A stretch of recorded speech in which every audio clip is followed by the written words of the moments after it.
En los últimos momentos, mientras la sangre me corría por las sienes y luchaba por mantenerme consciente, escuché el susurro desesperado de mi esposo. Regina, finge que estás muerta. Lo que descubrí ese día cambió para siempre la forma en que veo a mi familia. No fue solo el intento de asesinato por parte de mi propio hijo lo que me destruyó, sino el horrible secreto que guardó durante 2 décadas sobre la desaparición de mi primogénita, Marina. Un secreto que involucraba dinero, envidia y una mentira cultivada durante años en la mesa de la cena familiar. Pero antes de continuar, asegúrate de estar suscrito al canal y escribe en los comentarios ¿desde dónde estás viendo este video? Nos encanta saber hasta dónde llegan nuestras historias. Me llamo Regina. Tengo 58 años y, hasta hace 3 días, creía haber construido una vida perfecta junto a mi esposo, Augusto. Vivíamos en una casa de ladrillos a la vista en un barrio tranquilo de Buenos Aires, donde el aroma del café se mezclaba con el sonido de los pájaros en las mañanas de domingo. Augusto trabajaba como contador en una oficina del centro, y yo daba clases de literatura en el colegio estatal. Nada glamoroso, pero éramos felices con la simplicidad. Teníamos 2 hijos, Marina, nuestra primogénita, y Lucas, 5 años menor. Marina era el sol de nuestra casa, siempre con un libro bajo el brazo, soñando con ser escritora. Lucas era más reservado, observador, con un talento extraordinario para los números que parecía venir de la nada, ya que Augusto y yo siempre luchamos con las matemáticas. Los domingos reuníamos a la familia para el tradicional asado. Marina contaba sobre los libros que estaba leyendo, mientras Lucas permanecía en silencio, solo observando, picando la comida en su plato. Augusto se encargaba de la carne, y yo preparaba la ensalada de papas que a todos les encantaba. Era simple, pero era nuestro. Las risas resonaban en el jardín trasero, mezclándose con el olor a carne en la parrilla. Por las noches, Augusto y yo caminábamos por el vecindario, planeando el futuro. Hablábamos sobre la universidad de Marina, sobre cómo Lucas necesitaba abrirse más, sobre la casa nueva que compraríamos cuando nos jubiláramos. Sueños sencillos, modestos, pero que tenían sentido para nosotros. Habíamos ahorrado durante años. No éramos ricos, pero teníamos lo suficiente para vivir cómodamente y ayudar a nuestros hijos cuando lo necesitaran. La casa estaba casi pagada y nuestros ahorros, aunque no eran enormes, serían suficientes para una jubilación tranquila. Unos 150,000 pesos guardados con sacrificio a lo largo de 3 décadas. Fue cuando Marina cumplió 20 años que todo comenzó a cambiar. Ella y Lucas empezaron a discutir con frecuencia. Los encontraba en el pasillo, susurrando irritados, y se callaban cuando yo aparecía. Cuando les preguntaba, Marina cambiaba de tema y Lucas simplemente se iba de la habitación. Augusto decía que solo era rivalidad entre hermanos, que pronto pasaría. Una noche fría de julio, hace exactamente 20 años, Marina no regresó a casa. Esperamos hasta las 11, luego hasta la medianoche, luego hasta las 2 de la mañana. Llamamos a sus amigos, a la policía, a los hospitales. Lucas estaba en su habitación, supuestamente estudiando para un examen de cálculo, pero noté algo extraño en su mirada cuando le pregunté si sabía dónde podría estar su hermana. «Debe estar con algún novio, mamá.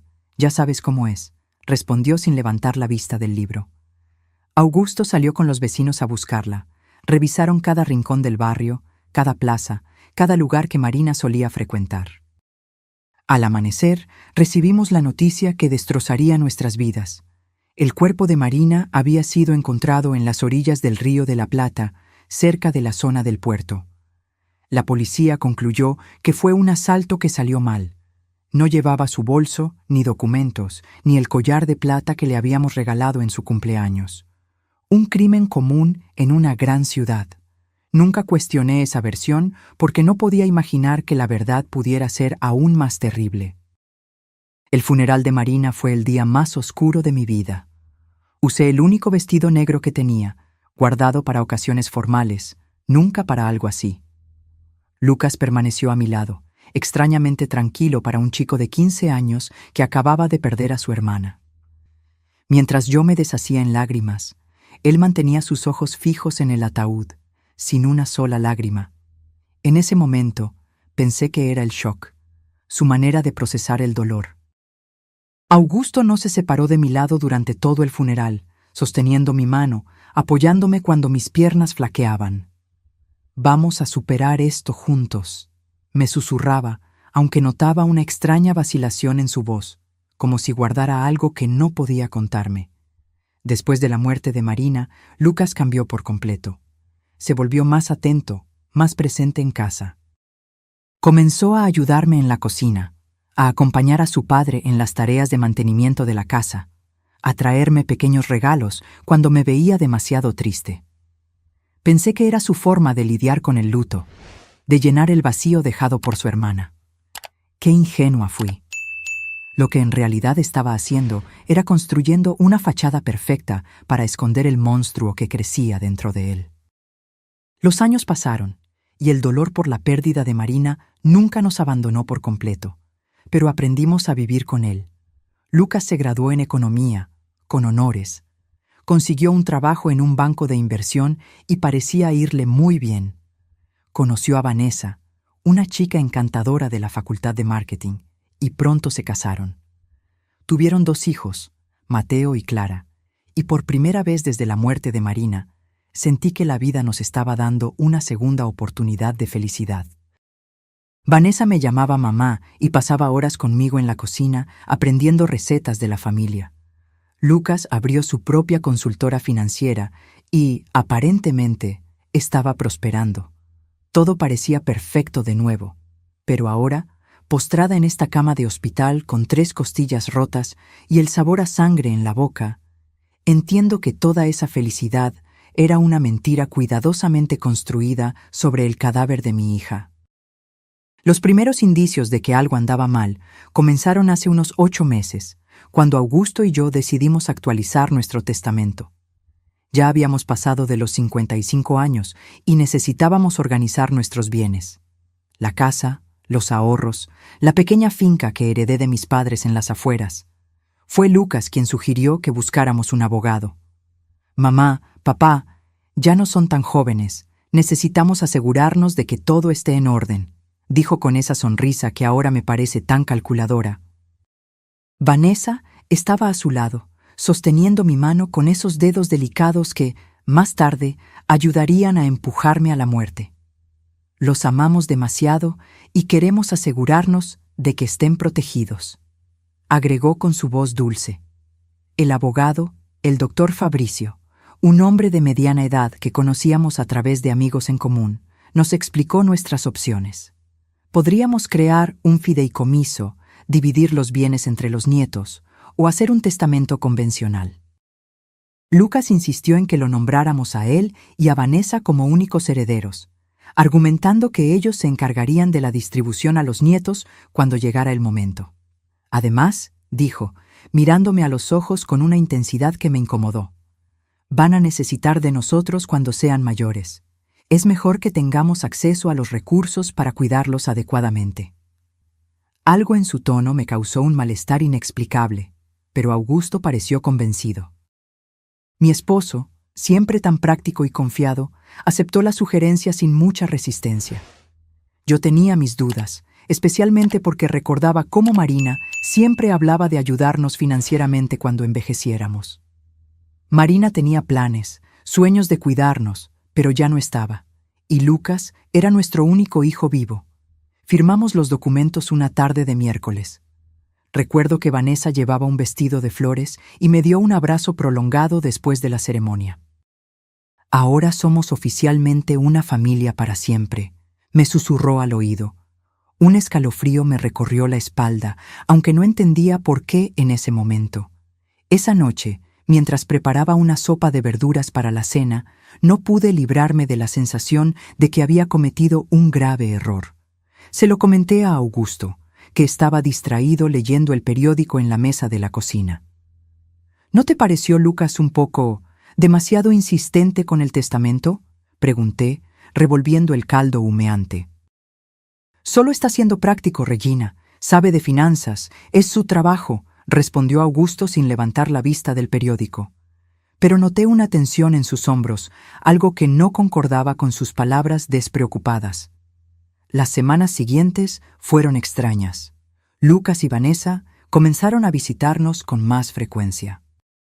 No solo para los almuerzos de domingo, sino en días aleatorios de la semana, siempre con sugerencias sobre cómo deberíamos administrar nuestro dinero, qué inversiones hacer, qué seguros de vida contratar.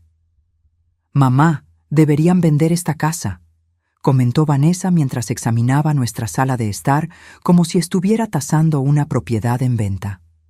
«Es demasiado grande para ustedes dos. Podríamos encontrarles un apartamento cómodo, más cerca de nuestra casa». Pero yo amaba nuestra casa. Cada rincón guardaba un recuerdo. La marca en la pared de la cocina donde medíamos la altura de Marina y Lucas cuando eran niños. El escalón que crujía en la escalera y que anunciaba cuando alguien bajaba por la noche. El rincón de lectura en el porche donde Marina pasaba horas devorando libros. No podía imaginar vivir en ningún otro lugar. Cuando lo expresé, vi un destello de irritación en los ojos de Lucas que me provocó un escalofrío. «Mamá, estás siendo irracional», dijo en un tono que nunca había usado conmigo antes. «Esta casa es enorme para 2 personas de su edad. Si uno de ustedes se cae por esas escaleras, puede ser fatal». Vanessa asintió vigorosamente. «Además, el mantenimiento debe costar una fortuna. Sería mucho más inteligente vender ahora, mientras el mercado inmobiliario está al alza». Para mi sorpresa, Augusto comenzó a considerar su argumento. Mi esposo, que siempre había dicho que moriría en esa casa, ahora hablaba de ser práctico y de pensar en el futuro. Había algo en su mirada que no pude descifrar, una mezcla de miedo y resignación que no encajaba con el hombre decidido que yo conocía. Una noche, después de otra de esas conversaciones tensas, confronté a Augusto en la habitación. «¿Qué está pasando? ¿Por qué estás considerando vender nuestra casa? Siempre dijiste que jamás nos iríamos de aquí». Él suspiró profundamente, sentándose en el borde de la cama con los hombros caídos. «Regina, tal vez tengan razón. Ya no somos tan jóvenes como antes». Pero vi algo en sus ojos, una sombra de duda, un secreto que no podía compartir. La situación escaló cuando Lucas sugirió que le diéramos un poder para administrar nuestras finanzas. «Es solo una precaución», explicó mientras Vanessa preparaba un té en nuestra cocina, moviéndose como si el espacio ya fuera suyo. «Si uno de ustedes se enferma o tiene un problema, podemos encargarnos de todo sin complicaciones legales». La forma en que lo dijo, tan naturalmente, casi me convence. Casi. Esa noche no pude dormir. Me quedé mirando el techo, escuchando la respiración de Augusto a mi lado, tratando de entender por qué me sentía tan incómoda con la preocupación aparentemente legítima de mi hijo. Al día siguiente, llamé a mi hermana mayor, Elena, para pedirle consejo. Elena siempre fue más desconfiada, más perspicaz que yo. «Regina, ¿no te parece extraño que Lucas esté tan ansioso por controlar el dinero de ustedes? Tiene un buen trabajo, su consultora parece ir bien. ¿Por qué esa obsesión con sus finanzas?» Sus palabras me golpearon como un rayo. Tenía razón. Lucas nunca había demostrado problemas financieros, nunca pidió dinero prestado, nunca mostró señales de dificultad económica. Al contrario, siempre se encargaba de mostrarnos lo mucho que estaba prosperando. El auto nuevo, los viajes internacionales, la escuela cara de sus hijos. Esa tarde, cuando Lucas vino para otra de sus conversaciones sobre el futuro, decidí confrontarlo directamente. «Hijo», comencé mientras nos sentábamos en la sala de estar, «¿por qué es tan importante para ti tener control sobre nuestras finanzas? Tu padre y yo todavía estamos lúcidos y somos capaces». Su reacción fue inmediata y reveladora. Su rostro se endureció y por un instante vi algo en sus ojos que nunca había visto antes, algo frío, calculador y espantosamente familiar. «Mamá», No se trata de control, respondió con voz tensa. Se trata de amor, cuidado y responsabilidad familiar. Pero la forma en que pronunció responsabilidad familiar sonó más como una amenaza que como una expresión de afecto. Esa noche, después de que Lucas y Vanessa se fueran, Augusto y yo tuvimos la primera discusión seria en años. Él pensaba que yo estaba exagerando, viendo problemas donde no los había. Insistía en que algo no estaba bien, que el comportamiento de nuestro hijo había cambiado drásticamente. Augusto, le dije mientras lavábamos los platos de la cena, ¿recuerdas cómo era Lucas antes de la muerte de Marina? Era diferente, más distante, más... No sé cómo explicarlo, pero algo en él me asustaba a veces. Mi esposo se paralizó, el plato enjabonado suspendido en el aire. En sus ojos vi algo que nunca había visto antes. Reconocimiento mezclado con terror. Regina, me dijo con voz baja, casi un susurro. Hay cosas sobre la muerte de Marina que nunca te conté. Mi corazón se aceleró tanto que pensé que iba a explotar. Las palabras de Augusto me golpearon como un puñetazo. ¿Qué quieres decir? ¿De qué hablas? Augusto se sentó pesadamente en una de las sillas de la cocina, la misma mesa donde compartimos miles de comidas en familia, donde Marina solía escribir sus cuentos, donde Lucas siempre estuvo observando en silencio. Se pasó las manos por el rostro, como si intentara borrar los recuerdos que lo atormentaban desde hacía 2 décadas. La noche en que Marina desapareció, comenzó con voz ahogada. Lucas no estaba en su habitación estudiando como nos dijo. Lo vi salir de casa alrededor de las 8. Algo en su comportamiento me preocupó, así que lo seguí. Había estado muy extraño esos días, más agresivo, más reservado. Augusto hizo una pausa, mirando sus manos como si la terrible verdad estuviera escrita en ellas. Los vi discutiendo cerca del puerto. Regina, los escuché gritando el uno al otro. El mundo comenzó a girar a mi alrededor. ¿Sobre qué discutían?, pregunté, aunque una parte de mí ya no quería saber la respuesta. Augusto levantó la vista, y vi lágrimas que ni siquiera había derramado en el funeral de nuestra hija. Sobre dinero, Regina.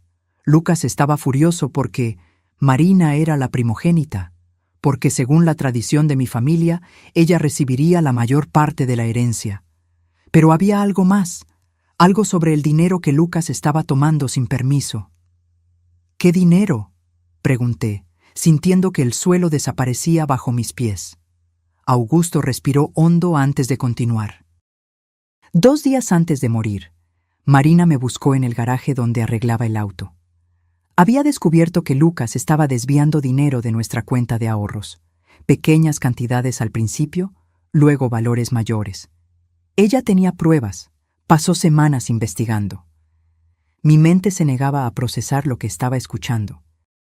Mi hijo menor, que siempre fue tan atento después de la muerte de su hermana, ¿nos estaba robando incluso antes de que Marina muriera? ¿Por qué nunca me lo contaste?, le recriminé a Augusto, sintiendo una doble traición. Porque cuando llegué al puerto esa noche, ya era demasiado tarde, respondió con voz estrangulada. Vi a Lucas parado al lado del cuerpo de Marina. Mi hijo estaba temblando, llorando, repitiendo sin parar. Fue un accidente, fue un accidente. Me miró desesperado y me suplicó. Papá, Marina me amenazó, me dijo que le iba a contar todo a mamá.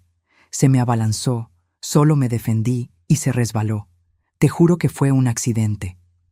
Las lágrimas corrían por mi rostro incontrolablemente. «¿Y tú le creíste?», murmuré, aunque ya sabía la respuesta. Augusto asintió lentamente, con una expresión de culpa que lo había perseguido durante 2 décadas. Era mi hijo, Regina.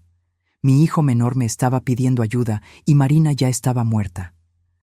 No podía traer a una de vuelta destruyendo al otro. Creí que realmente había sido un accidente, que Lucas había aprendido la lección, que se convertiría en una mejor persona. ¿Y el dinero robado?, pregunté, necesitando saber cada detalle de esta pesadilla. Lucas prometió que lo devolvería poco a poco. Juró que había sido una mala decisión, que estaba desesperado, que nunca volvería a hacer algo así. Pero nunca devolvió un solo centavo. De hecho, siguió tomando pequeñas cantidades que yo fingía no notar, porque confrontarlo significaría admitir que encubrí un asesinato. Me convertí en su cómplice, Regina. Cada vez que me quedé en silencio, cada vez que ignoré los retiros, me hacía más cómplice. La horrible realidad comenzó a tomar forma en mi mente. Por eso está tan interesado en controlar nuestras finanzas ahora, murmuré. No es porque le importemos, es porque quiere terminar lo que empezó hace 20 años. Augusto asintió gravemente. Y hay algo más, Regina. Algo que descubrí hace unas semanas. ¿Qué más puede haber? Pregunté, sintiendo que mi corazón no soportaría más revelaciones. Augusto fue a su oficina y regresó con una carpeta que había escondido entre otros documentos. He estado investigando discretamente las finanzas de Lucas. Su consultora no va tan bien como nos hace creer. De hecho, está al borde de la quiebra. Le debe más de 200,000 pesos a bancos e inversores. Los papeles temblaban en mis manos mientras leía los números. Lucas no era el hombre exitoso que fingía ser. Era un fracaso desesperado que había vivido de mentiras y dinero robado durante décadas. ¿Vanessa sabe todo esto?, pregunté, recordando su dulce sonrisa y sus cariñosos abrazos. Estoy seguro de que sí, respondió Augusto. Noté cómo dirige las conversaciones cuando hablan de nuestro dinero, cómo hace preguntas específicas sobre nuestros ahorros, el valor de la casa, nuestros seguros. No son preguntas inocentes, Regina. Son preguntas de alguien que está calculando exactamente cuánto vale nuestra muerte. Esa frase me heló hasta los huesos. Nuestra muerte, repetí en un susurro. Fue la primera vez que consideré que Lucas podría querer hacernos daño físico. Hasta ese momento pensé que solo quería robarnos o engañarnos. Pero si había matado a su propia hermana por dinero, ¿qué le impediría matar a sus padres por la misma razón? Augusto, dije, agarrando sus manos, tenemos que ir a la policía. Tenemos que contarles la verdad sobre Marina y sobre lo que está pasando ahora. Pero mi esposo sacudió la cabeza con una mirada de desesperación que me partió el corazón. ¿Con qué pruebas, Regina? Soy cómplice del encubrimiento del asesinato de nuestra hija. Si hablo ahora, también voy a la cárcel. Hizo una pausa, el peso de 2 décadas de silencio evidente en su rostro envejecido. ¿Y quién le creería a un anciano de 62 años que guardó este secreto durante 20 años? Tenía razón. ¿Vamos a esperar a que nos mate como mató a Marina?, pregunté, con la voz temblorosa por el miedo y la rabia. Vamos a ser cautelosos, dijo Augusto, tratando de sonar más confiado de lo que realmente estaba. Vamos a encontrar una manera de protegernos, de reunir pruebas para... Sus palabras fueron interrumpidas por el timbre del teléfono. Era Lucas. «Hola, mamá», dijo con esa voz dulce que ahora sonaba siniestra en mis oídos. Vanessa y yo estábamos pensando, y creemos que sería increíble celebrar su aniversario de bodas con algo especial. ¿Qué tal si los llevamos a aquella sierra en San Carlos de Bariloche de la que siempre hablan? Podríamos hacer una caminata en familia, tomar fotos y pasar un día perfecto juntos. Mi sangre se congeló. Miré a Augusto, que había escuchado la conversación en altavoz y tenía la misma expresión de terror. «Es una idea muy amable, hijo», logré responder con voz temblorosa. «Pero déjanos pensarlo y te devolvemos la llamada mañana». Después de colgar, Augusto y yo nos miramos en silencio, sabiendo que acabábamos de recibir una invitación a nuestra propia ejecución. «La sierra», murmuré. «Nos va a llevar a la sierra para matarnos y hacer que parezca un accidente, igual que hizo con Marina en el puerto». Augusto asintió gravemente. Esa noche no dormimos ni un minuto, aferrados el uno al otro en la cama, planeando cómo podríamos salvarnos de nuestro propio hijo. Los días siguientes fueron una pesadilla de terror y fingimiento. Augusto y yo teníamos que actuar con normalidad cuando Lucas y Vanessa nos visitaban, sonriendo cuando hablaban del paseo por la sierra, asintiendo cuando nos contaban emocionados sobre pasar tiempo en familia. Pero por dentro, cada fibra de mi ser gritaba de miedo. Sabía que estaba mirando a los ojos del asesino de mi hija y ahora él estaba planeando hacernos lo mismo a mi esposo y a mí. Vanessa apareció el viernes por la tarde con una bolsa de compras y esa sonrisa radiante que ahora parecía la máscara de un demonio. «Regina, querida», me dijo, abrazándome con esos brazos que en breve me empujarían a la muerte.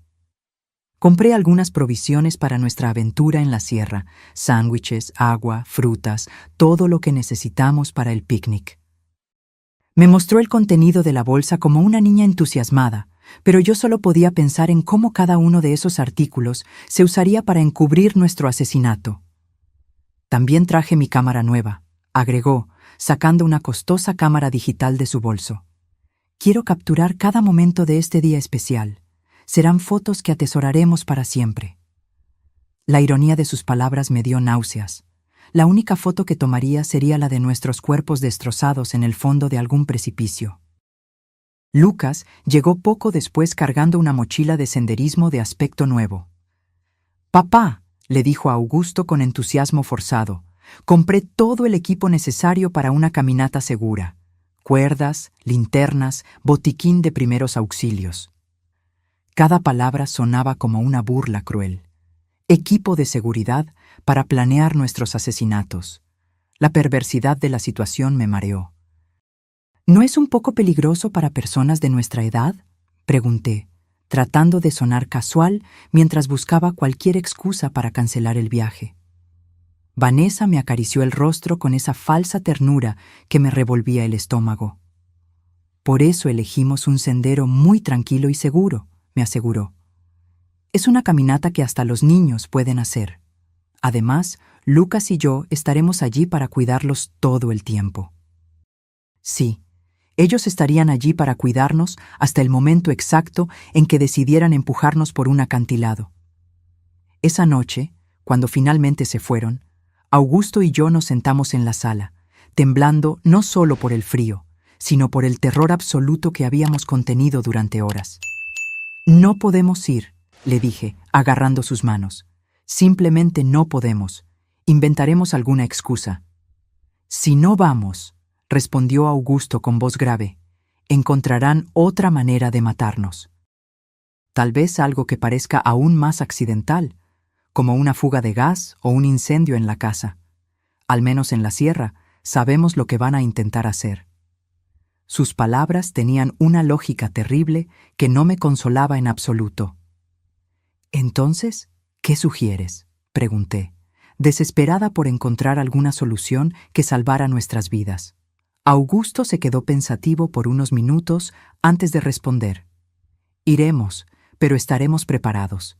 Esconderé mi teléfono y lo configuraré para que grabe todo. Si logramos sobrevivir, tendremos pruebas. Si no...» Su voz se quebró. «Al menos alguien sabrá la verdad». La mañana del sábado apenas pudimos tocar el desayuno. Sabíamos que podría ser nuestra última comida juntos en nuestra casa, en esa cocina donde compartimos tantos momentos felices cuando éramos una familia de verdad. Augusto revisó su testamento una vez más, asegurándose de que, si algo nos sucedía, Lucas no obtendría todo sin que hubiera algún registro de nuestras sospechas. «Escribí una carta», me confesó, sacando un sobre sellado de la gaveta de su escritorio. «Está dirigida a tu hermana Elena. En ella explico todo lo que sabemos sobre la muerte de Marina y lo que creemos que Lucas planea hacernos. La escondí en la caja de recuerdos del ático. Si no volvemos de este paseo, al menos ella sabrá dónde buscar la verdad». El sábado amaneció con un cielo azul despejado que parecía burlarse de nuestra situación. Lucas llegó temprano, silbando una melodía alegre que me heló la sangre. «Buenos días, tortolitos», gritó desde la puerta principal. «¿Listos para la gran aventura?». Vanessa apareció justo detrás de él, radiante como una novia el día de su boda, excepto que esta era una boda con la muerte. Durante el desayuno, que apenas pudimos comer, Lucas nos explicó el itinerario que seguiríamos con todo detalle. «Es un sendero precioso», dijo, extendiendo un mapa sobre la mesa. «Lleva a un mirador desde donde se puede ver todo el valle. Dicen que las vistas son espectaculares». Sus ojos brillaban con un entusiasmo que me parecía demoníaco. Por supuesto, las vistas serían espectaculares. Serían las últimas que veríamos en nuestras vidas. «El sendero tiene algunas partes empinadas», agregó Vanessa como si nos estuviera dando información turística útil, «pero nada que excursionistas experimentados como ustedes no puedan manejar». Su comentario sobre nuestras supuestas habilidades para el senderismo sonó como una broma cruel. Éramos dos sexagenarios que apenas caminábamos hasta la panadería de la esquina los domingos. Mientras cargábamos el auto, vi a Lucas revisar meticulosamente su mochila, asegurándose de que tenía todo lo que necesitaba para su plan. Noté cuerdas, una pala pequeña y algo que parecía una pistola de bengalas. «¿Para qué es eso?», pregunté, señalando el arma. «Para seguridad», respondió sin dudar. «Si nos perdemos o algo sale mal, podemos enviar una señal de socorro». Claro, ellos enviarían una señal de socorro después de empujarnos por un acantilado, para que nuestros cuerpos pudieran ser encontrados y el trágico accidente durante un paseo familiar fuera confirmado. Todo estaba calculado. Cada detalle planeado para que nuestros asesinatos parecieran perfectamente naturales. El viaje en auto hasta la sierra duró casi 2 horas que se sintieron como una eternidad. Vanessa puso música alegre y cantaba junto a las canciones como si de verdad estuviéramos yendo a un divertido paseo familiar. Lucas conducía con cuidado, obedeciendo todos los límites de velocidad, deteniéndose en cada señal de alto. No quería arriesgarse a un accidente que arruinara sus planes perfectos. Durante el viaje, Augusto discretamente tomó mi mano y me mostró que había activado la grabación en su teléfono. Todo lo que sucediera a partir de ese momento quedaría registrado. Si lográbamos sobrevivir, tendríamos pruebas. Si no, al menos la verdad no moriría con nosotros. Cuando finalmente llegamos al inicio del sendero, mi corazón latía tan fuerte que pensé que iba a reventar mi pecho. El lugar era deslumbrante, con altos pinos y el sonido de un arroyo cercano.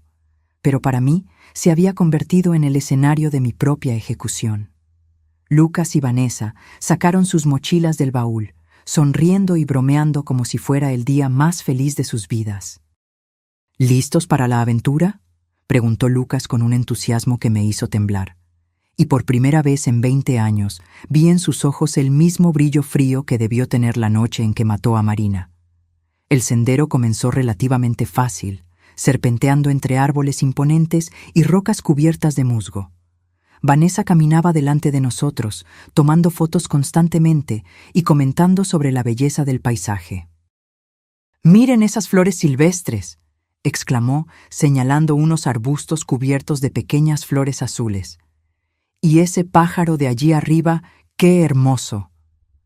Su actuación era perfecta, la de una nuera cariñosa disfrutando de un día especial con sus suegros. Lucas caminaba detrás de nosotros, supuestamente para asegurarse de que no nos quedáramos atrás, pero yo podía sentir sus ojos en nuestras espaldas como puñales. Cada vez que me volteaba para mirarlo, él sonreía con esa sonrisa que había perfeccionado a lo largo de 20 años de mentiras. «¿Cómo se sienten, mamá y papá?», preguntaba con falsa preocupación. «¿Necesitan detenerse a descansar?». Después de 1 hora de caminata, comenzamos a subir por una parte más empinada del sendero. Mis piernas ya pesaban como plomo y Augusto respiraba con dificultad. No estábamos acostumbrados a este tipo de ejercicio y nuestros hijos asesinos lo sabían perfectamente. Habían elegido una ruta que nos agotaría físicamente, haciéndonos vulnerables para cuando llegara el momento de ejecutar su plan. «Estamos casi en el mirador», anunció Vanessa animadamente. Aunque, de acuerdo con el mapa que vi en la mesa del desayuno, todavía nos quedaba al menos media hora de caminata, su mentira confirmó que no tenían intención de llegar al mirador oficial. El lugar donde planeaban matarnos debía estar mucho más cerca. Durante la caminata intenté memorizar cada detalle del sendero, cada árbol distintivo, cada formación rocosa que pudiera servir como referencia si lograba sobrevivir y necesitaba explicarle a la policía exactamente dónde había sucedido todo. Augusto hacía lo mismo, y ocasionalmente intercambiábamos miradas cargadas de terror y determinación. Sabíamos que estábamos caminando hacia nuestra muerte, pero también sabíamos que era nuestra única oportunidad de conseguir pruebas contra nuestros asesinos. ¡Oh, miren eso!, exclamó de repente Vanessa, señalando una formación rocosa que se elevaba a nuestra derecha. Ese acantilado tiene una vista increíble. ¿Por qué no subimos allí para tomar algunas fotos especiales? Mi sangre se congeló. Ahí estaba, el lugar que habían elegido para nuestro asesinato. El acantilado se elevaba unos 30 metros sobre el sendero principal, accesible por un camino secundario que parecía mucho más peligroso que el que habíamos seguido. Las piedras estaban sueltas, había menos árboles a los que agarrarse en caso de tropezar, y desde la cima se podía ver un precipicio que descendía hasta un valle rocoso y desolado. No sé si es una buena idea, dije, tratando de sonar casual. Ese sendero parece bastante empinado para gente de nuestra edad. Pero Lucas ya había comenzado a subir hacia el desvío, llevando su mochila llena de equipo de seguridad que yo sabía que no usaría para salvarnos. «Vamos, mamá», dijo con esa voz persuasiva que usaba de niño y con la que quería convencerme de algo. Solo tomará unos minutos. Además, Vanessa tiene razón. Las fotos desde allí serán espectaculares. La forma en que dijo espectaculares me hizo temblar. Serían espectaculares para cualquiera que las viera después, como prueba de nuestro accidente. Augusto me apretó la mano discretamente, recordándome que su teléfono estaba grabando todo. Teníamos que seguir adelante. Teníamos que llegar hasta el final para conseguir las pruebas necesarias. Si nos negábamos ahora, simplemente encontrarían otra oportunidad, otro lugar, otra excusa para matarnos. La subida hasta el acantilado fue agotadora. Las piedras sueltas se deslizaban bajo nuestros pies, y más de una vez estuve a punto de caer. Pero lo más aterrador era darme cuenta de lo perfecto que era ese lugar para un asesinato. Si alguien accidentalmente tropezaba y caía desde la cima, no habría ninguna posibilidad de sobrevivir. Y, lo que es más importante, no habría testigos. «¡Casi llegamos!», gritó Vanessa desde arriba, a donde ya había llegado con la agilidad de alguien que había planeado esta ruta cuidadosamente. Lucas la siguió, y luego nos ayudó a Augusto y a mí a completar los últimos metros de la subida. Sus manos en mis brazos se sintieron como las garras de un depredador. El mirador era realmente impresionante. Desde allí se podía ver todo el valle, las montañas a lo lejos y el río serpenteando entre árboles centenarios. En cualquier otra circunstancia, habría sido un momento hermoso para compartir en familia. Pero sabiendo lo que yo sabía, el lugar me pareció el escenario perfecto para una pesadilla. «¡Vengan aquí para las fotos!», exclamó Vanessa, posicionándose cerca del borde del acantilado. «Quiero el valle al fondo». Augusto y yo nos acercamos lentamente, cada paso llevándonos más cerca de nuestro destino final. Pude ver a Lucas posicionándose estratégicamente detrás de nosotros, calculando ángulos, midiendo distancias.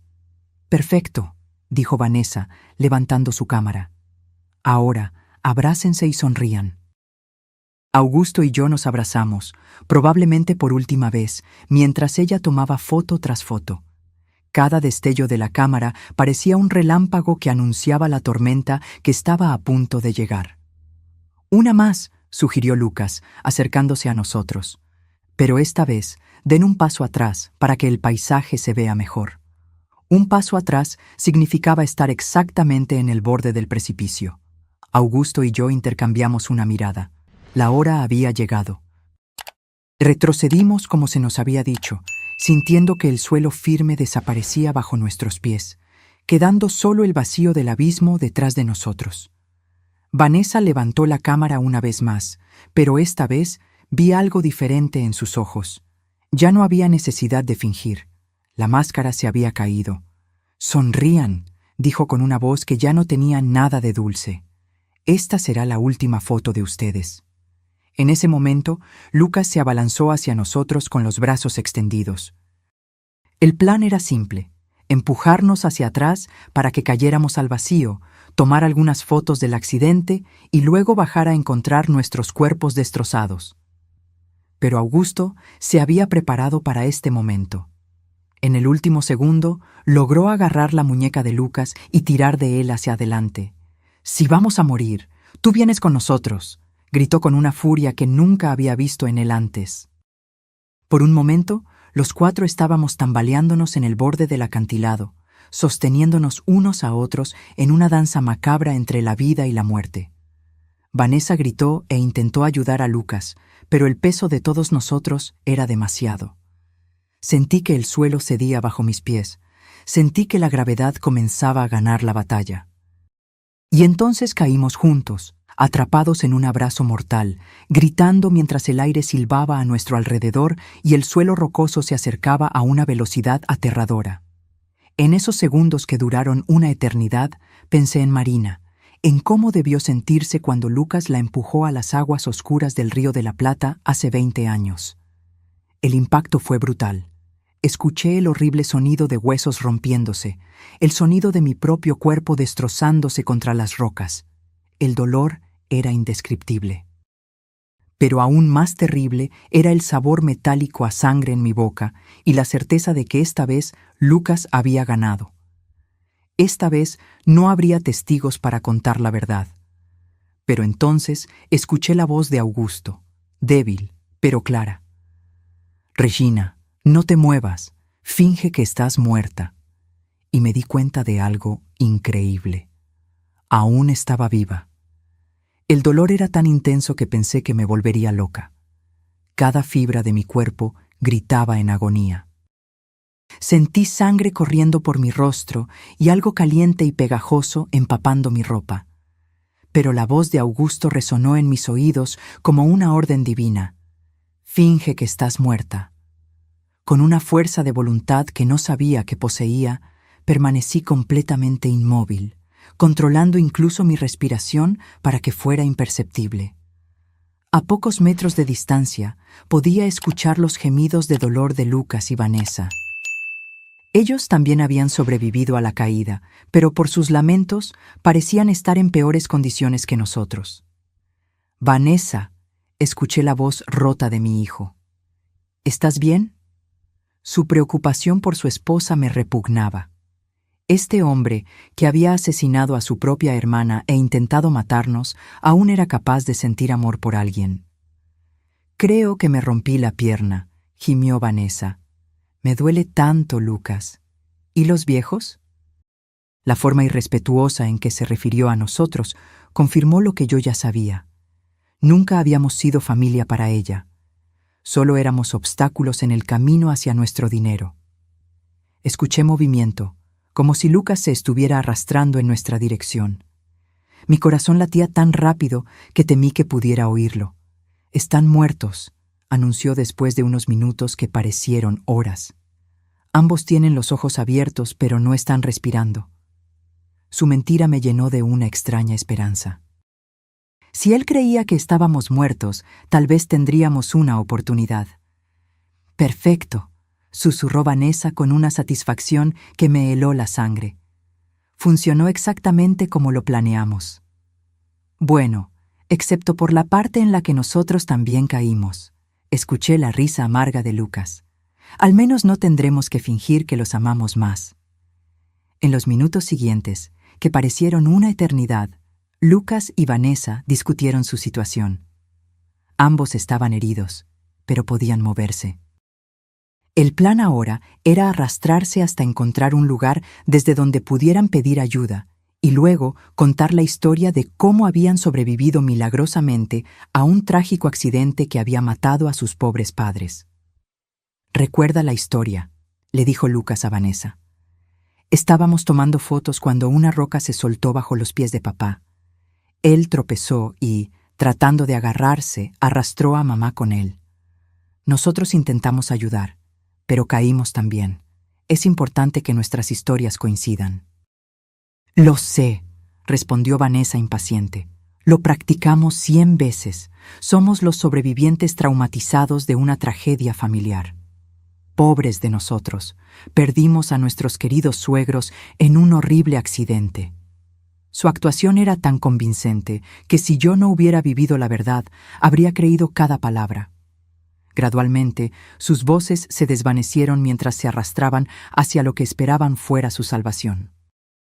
Cuando finalmente reinó el silencio, Augusto susurró mi nombre tan bajo que apenas pude escucharlo. «Regina, ¿estás bien?». Respondí en el mismo susurro, confirmando que estaba viva, pero terriblemente herida. «Mi pierna derecha está rota», me dijo con voz ahogada por el dolor, «y creo que tengo algunas costillas fracturadas. ¿Y tú?». Hice un inventario mental de mi cuerpo. Sentí un dolor agudo en el brazo derecho. Mi cabeza palpitaba como si alguien la estuviera martillando, y definitivamente algo andaba mal con mi hombro, pero estaba viva, y eso era más de lo que había esperado. «Estamos mal, pero vivos», susurré. «¿El teléfono sigue grabando?». «Sí», confirmó Augusto, «pero no hay señal aquí abajo». Esa fue la parte más aterradora de nuestra situación. Estábamos vivos, pero atrapados en el fondo de un valle, heridos y sin manera de comunicarnos con el mundo exterior. Si nadie venía a buscarnos, moriríamos allí lentamente de sed, hambre o por nuestras heridas. «Augusto», susurré, «antes de que sea demasiado tarde, necesito que me cuentes todo lo que realmente sucedió la noche en que Marina murió». Mi esposo suspiró profundamente, como si hubiera estado esperando este momento durante 20 años. «Esa noche», comenzó con voz temblorosa, «Marina vino a buscarme al garaje. Estaba furiosa. Tenía papeles en las manos, extractos bancarios. Me mostró pruebas de que Lucas había estado robando dinero de nuestras cuentas durante meses. Pequeñas cantidades al principio, luego sumas mayores. Marina había notado discrepancias cuando nos ayudó a organizar los impuestos y empezó a investigar. El dolor físico se mezcló con el dolor emocional mientras escuchaba la verdad que había estado oculta durante décadas. Marina quería confrontar a Lucas esa misma noche, continuó Augusto. Intenté calmarla, convencerla de esperar hasta el día siguiente, pero estaba decidida. Dijo que no podía dormir sabiendo que su hermano menor nos estaba robando. «¿Y tú la seguiste?», pregunté, aunque ya sabía la respuesta. La seguí porque tenía miedo de lo que pudiera pasar. Conocía el temperamento de Marina cuando se enojaba y también había notado algo inquietante en Lucas últimamente, una frialdad que me daba escalofríos. «Cuando llegué al puerto», continuó Augusto, «los encontré gritándose el uno al otro. Marina tenía los papeles en la mano, agitándolos en la cara de Lucas. «Eres un ladrón», le gritaba. «Estás robando a nuestros propios padres». Lucas lo negaba todo. Decía que Marina estaba loca, que estaba inventando cosas. Mi corazón se aceleró mientras me imaginaba la escena. Mis 2 hijos enfrentándose en la oscuridad, uno acusando al otro de traición. «¿Qué pasó después?», pregunté, aunque ya temía la respuesta. Augusto hizo una larga pausa antes de continuar. Marina le dijo que si no devolvía el dinero y nos confesaba todo, ella misma nos contaría la verdad. Lucas se puso furioso. Le gritó que Marina siempre había sido la favorita, que ella siempre lo había tenido todo fácil, que era hora de que las cosas cambiaran. La voz de Augusto se quebró. Lucas empujó a Marina. No fue un accidente, la empujó con todas sus fuerzas, deliberadamente. Vi a Marina tratando de mantener el equilibrio. Vi sus brazos agitándose desesperadamente, buscando algo a lo que agarrarse. Pero era demasiado tarde. Cayó a las aguas oscuras del Río de la Plata. Las lágrimas corrían por mi rostro, mezclándose con la sangre de mis heridas. «¿Por qué nunca me contaste la verdad?», pregunté, sintiendo el peso de 20 años de mentiras. Augusto suspiró profundamente. Porque cuando llegué a donde estaba Lucas, él lloraba, temblaba, me decía una y otra vez que había sido un accidente, que no había tenido la intención de lastimarla. Me suplicó que no te dijera nada, que no podía perderte a ti también. Pero sabías que era mentira, murmuré con el corazón roto. Sí, pero era mi hijo, Regina, mi único hijo sobreviviente. ¿Cómo podía entregarlo a la policía? ¿Cómo podía destruir lo que quedaba de nuestra familia? Su justificación me hirió tanto como mis lesiones físicas. ¿Y el dinero robado? Lucas prometió que lo devolvería poco a poco. Juró que había sido una mala decisión, que estaba desesperado, que nunca volvería a suceder. Pero nunca devolvió un solo centavo. De hecho, siguió robando, y yo me quedé callado, porque cada día que pasaba me hacía más cómplice de su crimen. Justo en ese momento, escuchamos voces a lo lejos. Lucas y Vanessa habían logrado encontrar ayuda. Pronto, los equipos de rescate estarían allí, y nuestros hijos asesinos interpretarían el papel de sus vidas. Los sobrevivientes traumatizados de una tragedia familiar. Las voces se hicieron cada vez más cercanas, acompañadas por el sonido de helicópteros sobrevolando la zona. El equipo de rescate había llegado, y con ellos llegó el momento más crucial de nuestras vidas. Augusto y yo teníamos que tomar una decisión en cuestión de minutos. Debíamos seguir fingiendo que estábamos muertos hasta encontrar la oportunidad perfecta para revelar la verdad, ¿o arriesgarnos a ser rescatados junto con nuestros asesinos? «Regina», susurró Augusto con urgencia. El teléfono grabó todo lo que pasó allí arriba. Tenemos la confesión de Vanessa sobre el plan. Tenemos a Lucas admitiendo que somos obstáculos. Tenemos todo. Pero si nos encuentran vivos ahora, pueden destruir las pruebas antes de que logremos entregarlas a las autoridades. Tenía razón. Si Lucas y Vanessa se daban cuenta de que habíamos sobrevivido y escuchado sus confesiones, encontrarían una forma de silenciarnos para siempre. Esta vez no sería un accidente. Sería algo mucho más directo y definitivo. Teníamos que esperar el momento perfecto. «Están aquí abajo», gritó la voz de Lucas desde arriba. «Mis padres, por favor, apúrense». Su actuación era perfecta. Su voz rota por el dolor y la desesperación. Si yo no conociera la verdad, habría creído que era un hijo devastado por la pérdida de sus padres. «Señor, mantenga la calma», respondió una voz autoritaria, probablemente del jefe del equipo de rescate. «Bajaremos para evaluarlos. ¿Usted y su esposa pueden moverse?»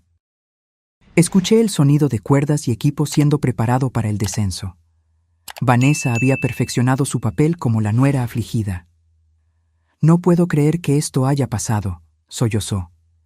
«Estábamos tomando fotos, tan felices. Todo sucedió tan rápido. Una roca se soltó y cayeron». Cada palabra era como una puñalada en mi corazón, porque yo sabía que ella repetiría esa misma historia a la policía, a la prensa, a cualquiera que quisiera escuchar su versión de los hechos. Los socorristas comenzaron a bajar. Podía escuchar sus voces acercándose, el sonido de sus botas contra la roca, el tintineo de su equipo. Augusto me apretó la mano discretamente, recordándome que teníamos que mantener la farsa, pasara lo que pasara. «¡Están aquí!», gritó uno de los socorristas al encontrarnos. «Tenemos a 2 personas en el fondo del valle». Se acercó a nosotros y comenzó a examinarnos. Mantuve mis ojos cerrados y mi respiración tan superficial que era casi imperceptible. Sentí sus manos buscando un pulso en mi cuello, su oído cerca de mi boca, tratando de detectar la respiración. «Este todavía tiene un pulso débil», anunció, refiriéndose a Augusto. «¿La mujer? No estoy seguro. Necesito al equipo médico aquí abajo de inmediato». Mi corazón se disparó. El plan estaba funcionando.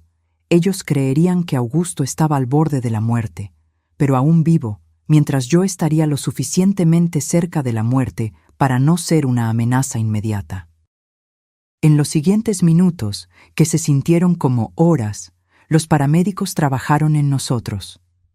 Sentí cuando me pusieron una máscara de oxígeno, revisaron mis heridas y me aseguraron a una camilla.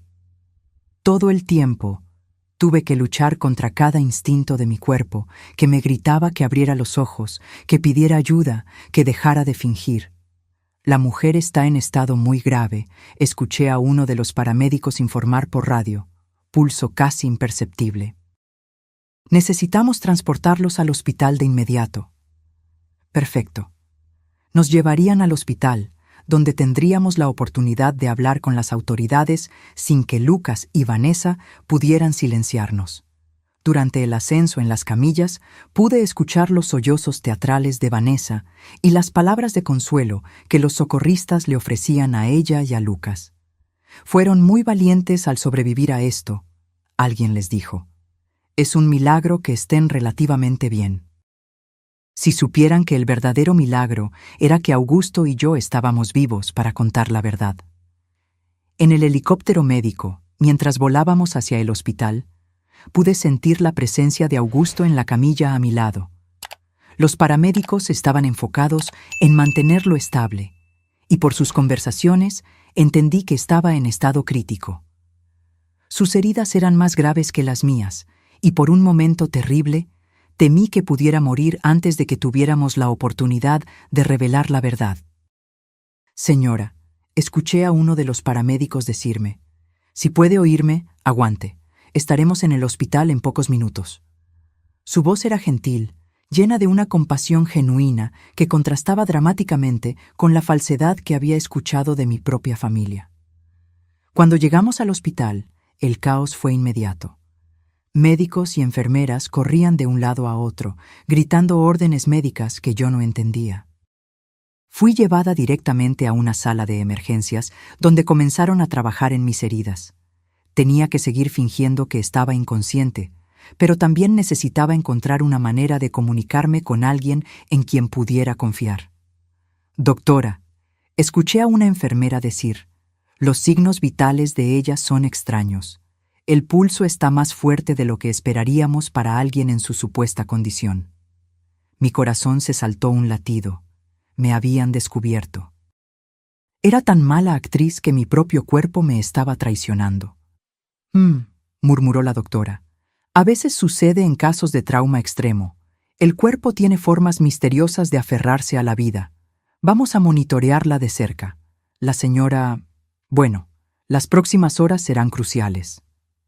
Vanessa hizo un sonido que supuestamente era un sollozo de dolor, pero para mí sonó como un suspiro de alivio. ¿Podemos verlos?, preguntó Lucas. Solo por un momento. Necesitamos despedirnos por si acaso. La doctora accedió, y pronto escuché pasos acercándose a mi cama. Fue el momento más peligroso de todos. Tenía que convencer a mi hijo asesino de que realmente estaba muriendo.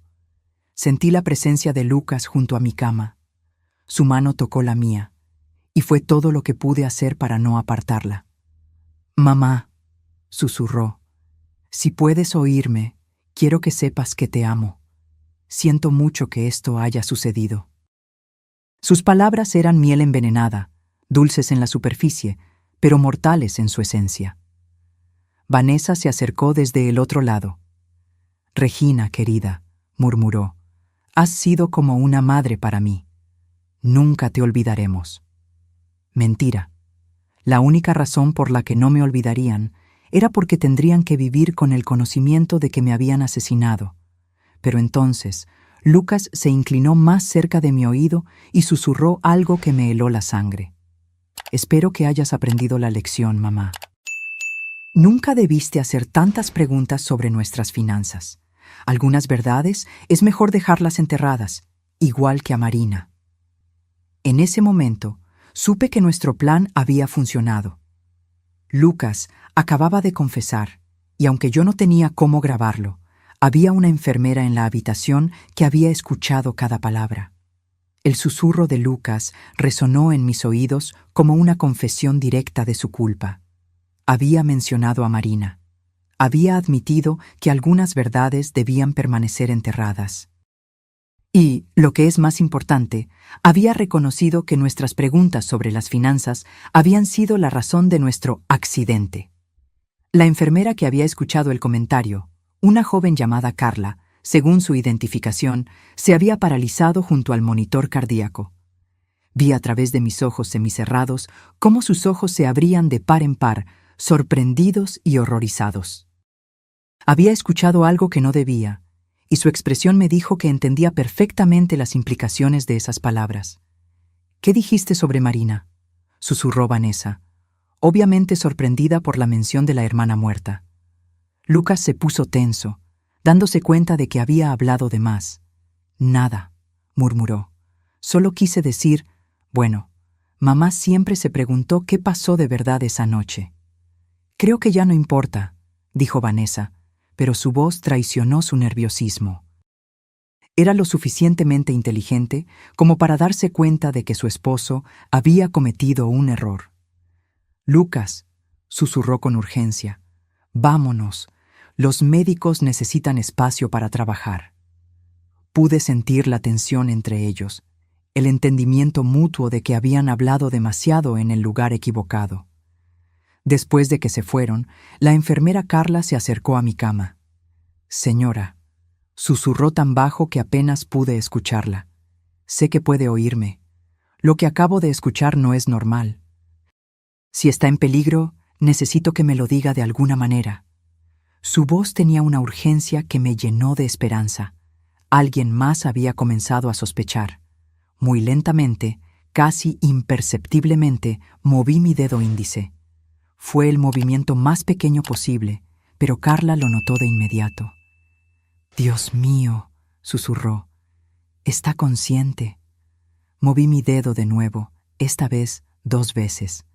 «Escuche», me dijo, inclinándose aún más cerca. «Voy a fingir que estoy revisando sus monitores. Si está en peligro por culpa de esas personas que acaban de estar aquí, mueva su dedo 3 veces». Sin dudar, moví mi dedo 3 veces. «¿Ellos le hicieron esto?». 3 movimientos más. La enfermera se alejó de mi cama y fingió revisar mi suero mientras procesaba lo que acababa de descubrir. Pude ver en su expresión que estaba luchando con la decisión de qué hacer. Finalmente se acercó de nuevo. «Voy a hablar con la médica responsable», susurró. «Pero necesito que siga fingiendo hasta que podamos protegerla. ¿Entendido?». Moví mi dedo una vez. Los siguientes minutos fueron agonizantes. Carla salió de la habitación y me quedé sola, esperando y rezando para que creyera mi historia y tomara las medidas correctas. Finalmente, escuché pasos que se acercaban. Eran Carla acompañada por una médica mayor y, sorprendentemente, 2 policías. «Señora», dijo la médica en voz baja. La enfermera Carla nos contó su situación. «Si puede oírnos, queremos que sepa que ahora está a salvo. Los oficiales están aquí para protegerla». Una ola de alivio tan intensa casi rompe mi farsa. «¿Puede abrir los ojos?», preguntó uno de los policías. Lentamente, muy lentamente, abrí mis ojos. La luz del hospital me cegó por un momento, pero gradualmente logré enfocarme en los rostros preocupados a mi alrededor. «Gracias a Dios», murmuró Carla. «Pensé que estaba imaginando cosas». «Señora», dijo el policía, un hombre de mediana edad con expresión seria, «soy el detective Marcio. Entendemos que puede estar en una situación muy peligrosa. ¿Puede decirnos qué fue lo que realmente sucedió en esa sierra?». Mi voz salió como un susurro ronco después de horas de fingir inconsciencia. Mi hijo y su esposa nos empujaron». Las siguientes horas fueron un torbellino de declaraciones, grabaciones y revelaciones. Le conté al detective Marcio todo lo que sabía. La muerte de Marina, los robos de Lucas, la presión para cambiar nuestro testamento y, finalmente, el plan para asesinarnos en la sierra. «Mi esposo tiene pruebas grabadas», dije con urgencia. «Todo está en su teléfono. Las confesiones, los planes, todo». El detective fue de inmediato a la habitación donde Augusto estaba siendo atendido. Augusto había recuperado la conciencia poco después de mí, y cuando el detective le explicó la situación, entregó su teléfono sin dudar. «Aquí está todo», dijo con voz débil pero firme. 20 años de mentiras y la verdad sobre lo que pasó hoy. Mientras los técnicos de la policía analizaban la grabación, Lucas y Vanessa permanecían en la sala de espera, interpretando su papel como parientes devastados ante otros visitantes del hospital. No tenían idea de que su cuidadosa actuación estaba a punto de terminar para siempre. «La grabación es clara», anunció el detective después de una hora. «Tenemos confesiones explícitas sobre el asesinato de Marina, admisiones sobre el robo de dinero y pruebas directas de intento de homicidio premeditado contra ustedes dos. Es más que suficiente para arrestarlos». «¿Pero van a arrestarlos aquí?», pregunté, preocupada por nuestra seguridad. «Si se dan cuenta de que estamos vivos y hablando…». El detective asintió, comprendiendo mi preocupación. «Ya tenemos oficiales posicionados. En cuanto tengamos la orden de arresto firmada, los llevaremos. Mientras tanto, ustedes dos están bajo protección policial». La ironía de la situación no se me escapó. Lucas y Vanessa estaban allí abajo, probablemente hablando con familiares de otros pacientes, recibiendo condolencias por nuestra muerte, planeando cómo manejar nuestro funeral y la herencia. No tenían ni idea de que, en los cuartos de arriba del hospital, estábamos derribando su mundo de mentiras cuidadosamente construido. «¿Hay algo más?», pregunté, notando que el detective sostenía unos papeles. «Después de escuchar su historia, investigamos las finanzas de su hijo», respondió, abriendo una carpeta. «No solo está en bancarrota, como sospechaban, sino que también le debe dinero a gente peligrosa, a acreedores que no aceptan excusas». Mi sangre se congeló. ¿Quiere decir que no éramos solo un inconveniente para él? «Ustedes eran su única salvación», confirmó el detective. «Con la herencia, él podría pagar sus deudas y empezar de nuevo. Sin ustedes, probablemente estaría muerto en unas semanas». Esa revelación añadió una nueva dimensión a la traición. Él no nos veía solo como obstáculos. Éramos su salvavidas financiero. Nuestra muerte no solo era conveniente, era absolutamente necesaria para su supervivencia. «¿Y qué pasará con mis nietos?», pregunté, sintiendo una nueva ola de dolor al pensar en los niños inocentes de Lucas y Vanessa. «Los servicios sociales asumirán la custodia temporal», respondió el detective amablemente. «Pero, por lo que entiendo, ustedes podrían solicitar la custodia una vez que se recuperen de sus heridas». La idea de criar a los hijos de nuestros propios asesinos era abrumadora, pero también era la única manera de asegurar que algo bueno saliera de esta pesadilla. Esos niños eran inocentes y merecían la oportunidad de crecer en un hogar donde el amor fuera real, no fingido. «Es hora», anunció el detective cuando un oficial entró en la habitación con los papeles en la mano. «Las órdenes están firmadas. Vamos a arrestarlos ahora». Por la ventana de mi habitación que daba al estacionamiento del hospital, pude ver a los policías posicionándose discretamente.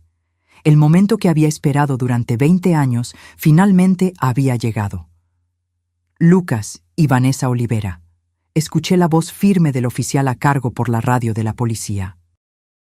«Están arrestados por el asesinato de Marina Olivera y por intento de homicidio de Regina y Augusto Olivera». El silencio que siguió fue ensordecedor. Luego, la voz histérica de Vanessa. «¿De qué están hablando? Nosotros somos las víctimas aquí. Nuestros padres murieron en un terrible accidente».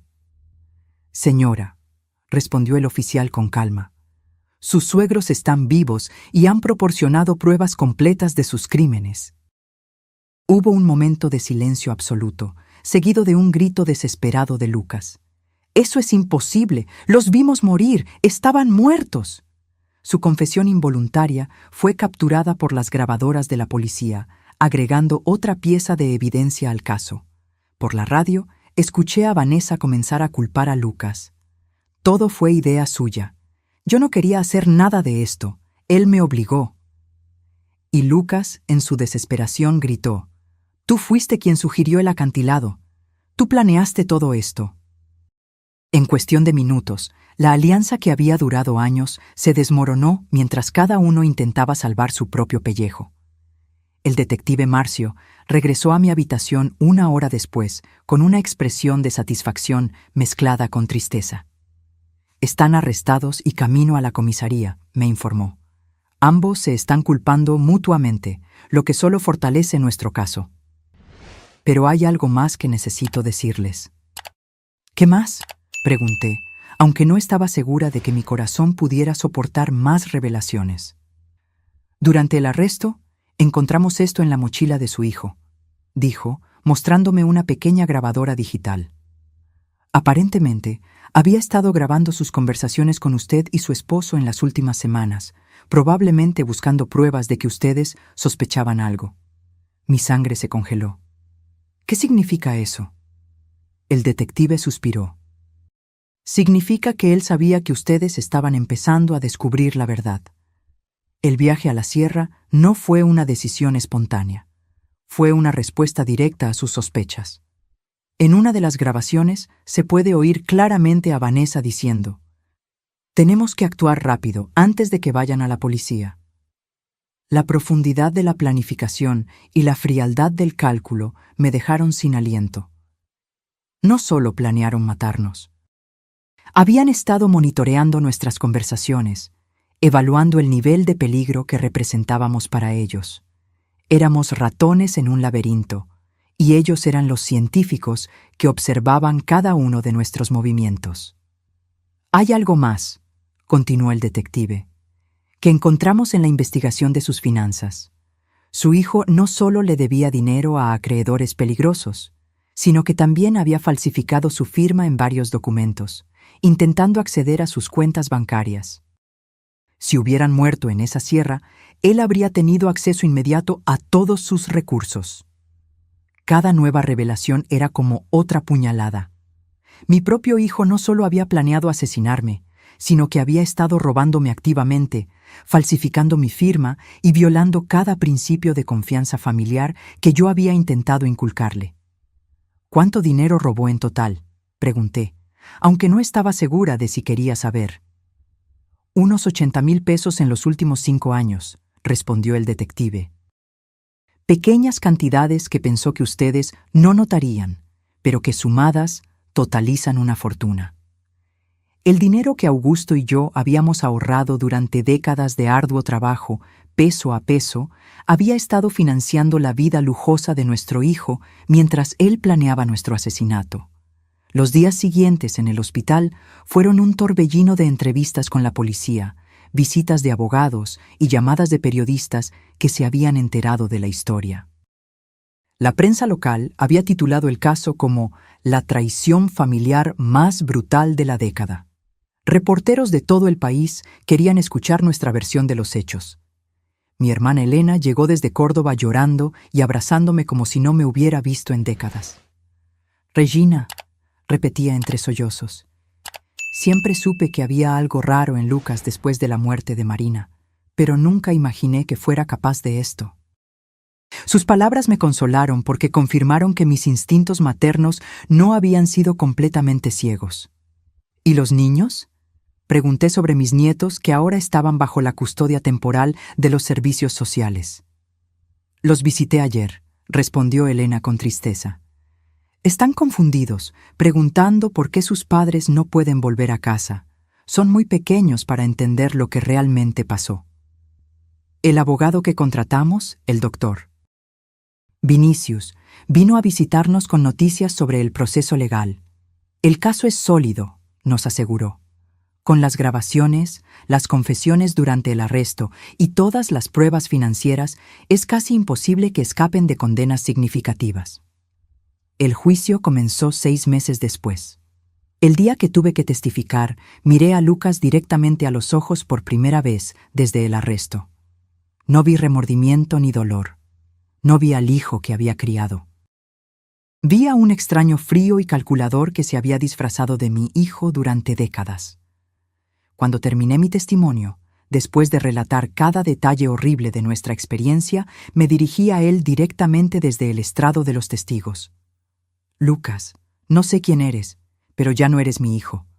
Mi hijo murió la noche que mataste a Marina, y lo que ha estado viviendo en su lugar durante 20 años es un monstruo que yo, sin saberlo, ayudé a criar. El jurado deliberó solo por 2 días antes de declarar a Lucas culpable de homicidio en primer grado por la muerte de Marina y de intento de homicidio agravado por lo que nos hizo a nosotros. Vanessa recibió la misma condena como cómplice. Ambos fueron sentenciados a 30 años de prisión. Ahora, 1 año después, Augusto y yo iniciamos el proceso para adoptar formalmente a nuestros nietos, Mateo y Clara. Son niños hermosos e inocentes que merecen la oportunidad de crecer conociendo lo que es el amor verdadero, no el amor manipulador y tóxico que recibieron de sus padres biológicos. Todas las noches, cuando acuesto a los niños, les cuento historias sobre su tía Marina, a quien nunca conocieron. Cómo amaba los libros, cómo soñaba con ser escritora, cómo su sonrisa iluminaba la casa. No les cuento cómo murió ni quién la mató. Esas son verdades para otro día, cuando sean mayores y puedan entender. A veces, cuando estoy sola en el porche, mirando las estrellas que tanto amaba Marina, me pregunto si podríamos haber hecho algo diferente, si podríamos haber notado las señales antes, si podríamos haber salvado a nuestros 2 hijos. Pero luego recuerdo que, a pesar de todo, todavía tenemos la oportunidad de hacer algo bien. Mateo tiene el mismo amor por los libros que tenía Marina. Clara tiene la misma risa contagiosa. En ellos veo la oportunidad de construir una familia basada en la verdad, no en mentiras. Y tal vez, solo tal vez, eso sea suficiente para comenzar a curar heridas que pensé que nunca sanarían. Ahora, si te gustó esta historia, haz clic en el próximo video que aparece en pantalla, porque en él la historia de traición y giros que nunca antes habías visto.